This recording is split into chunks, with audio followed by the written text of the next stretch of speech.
जिस औरत ने कोरोना से और कोविड से पूरे पंजाब को, पूरे पाकिस्तान को बचाया, उसको हमने जेल में डाल दिया, because that is what she deserves. जो चोर होता है वो प्राइम मिनिस्टर बन जाता है, प्रेसिडेंट बन जाता है, और जो शरीफ होता है वो जेल चला जाता है. माशाल्लाह, ये तो इस मुल्क का हाल है सर. हाँ सर, मेरे पास तो फॉरेन पासपोर्ट भी नहीं है. हम कहाँ जाएंगे? हमारे धक्के में लोग 10-10 लाख, वो लोग कहाँ जाएंगे? 2 डिफरेंट प्राइम मिनिस्टर्स ने ये बात कही है. इस वतन में शर्म की बात है कि जिसने जाना है तो चला जाए. कहाँ जाए? 350 बंदा एक बोट में कैप्साइज हो जाता है. किसी ने उनके खानदानों का पूछा?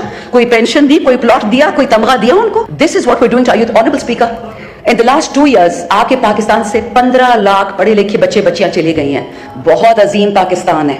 एक्सपोर्ट्स की शरह देखें, फाइनेंसिंग की शरह देखें. ये हम तो नहीं कहते सर, जो किताब है ये लोग छाप रहे हैं, मैं तो उससे पढ़ के बताती हूँ. लेकिन मुझे ये बताएं कि इस पाकिस्तान के साथ करना क्या है.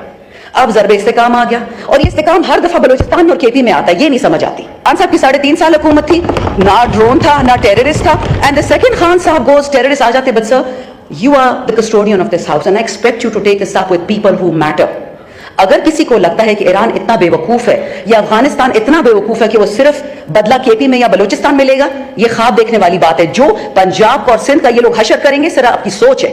सो खुदा का वास्ता है, होश के नाखुन लें. ये आपकी जगह है, ये आपकी ताकत का सरचश्मा है. ये अवाम, हम रियासत है, not me the MNA, my people. Talk to us, tell us what is the problem, we'll fix it for you. But this is no way sir, absolutely no way. Final point sir, मेरा अपना हल्का, अगर आप इजाजत देंगे मैं थोड़ा सा एंड में पश्तो में भी बोलूं कि मेरे माशाल्लाह 76 साल से तो नहीं कहूँगी, 73 साल से मेरे इलाके में खवातीन के स्कूल नहीं बनते सर. क्योंकि केपी हमेशा हम वो हैं कारतूस है. जिहाद में भेज दिया कश्मीर, उधर भेज दिया, उधर भेज दिया. उड़ाना हमारा सबसे आसान काम है. हमारे बच्चे उड़ा दो, हमारी बच्चियां उड़ा दो, हमारे पुलिस वाले उड़ा दो, हमारे फौजी उड़ा दो.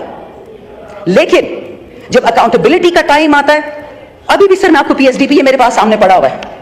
पीएसडीपी में जो एलोकेशंस हो रही हैं, उसमें पंजाब में 2 साल में प्रोजेक्ट पूरा होता है, सिंध में 3 साल में पूरा होता है, इस्लामाबाद में 4 साल में. और आपको पता है जनाबी स्पीकर कि केपी में प्रोजेक्ट जब पूरा होगा उसी पीएसडीपी का, वो 23 साल में होगा, और बलूचिस्तान में 42 साल में होगा. ये है माशाल्लाह पीएसडीपी. मैं सुबाई या लिसानी बात नहीं करती. I end on this speaker साहब. खान साहब को बहुत many people I am sure they hate Khan साहब and they have probably every right to. लेकिन एक बात मैं बता दूं स्पीकर साहब, वो बंदा पंजाबी, सिंधी, सुनी, शिया, बलोची, एजेके की बात नहीं करता. वो पाकिस्तान की बात करता है. वो कहते हैं मेरे पाकिस्तानियों, और वो इसलिए जेल में बैठा हुआ है. क्योंकि जब तक डिवाइड एंड कॉन्कर नहीं होगा, ये मुल्क गलती से कामयाब भी हो सकता है, ये मुल्क गलती से मालदार भी हो सकता है, खुशहाली आ सकती है. वो गरीब मांगता क्या आपसे स्पीकर साहब? You being the government. School, अस्पताल, सेहत कार्ड तो मरिया बीबी ने काट दिया. दवाइयों पर 18% ड्यूटी उसके चाचा ने लगा दी. सर लोग कहाँ मरे ये तो बताएं.